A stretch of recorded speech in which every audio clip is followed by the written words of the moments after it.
Sebanyak 1.286 masyarakat penerima manfaat di kawasan Kayu Agung, Ogan, Komering Ilir sudah menerima bantuan sosial. Bantuan sosial yang disalurkan ini melalui kantor pos Kayu Agung.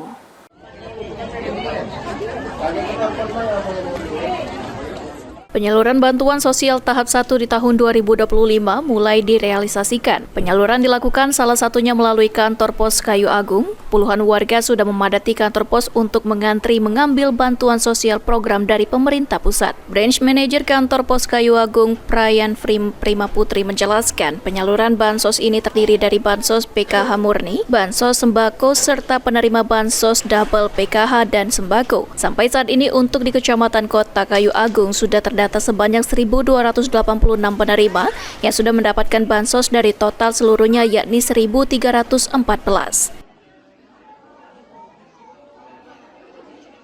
Untuk jenis bansosnya dia ada yang PKH murni, ada yang sembako sama dapat double PKH sama sembako. Jadi ada 3 jenis.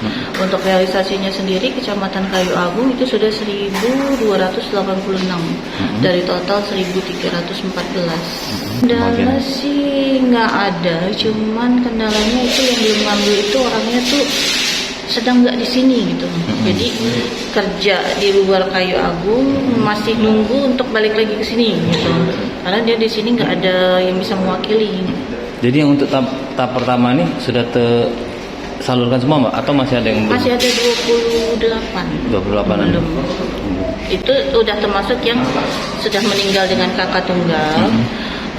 Tidak bisa lagi dicairkan karena sudah lulus P3K, itu udah nggak bisa lagi, sama sudah mampu.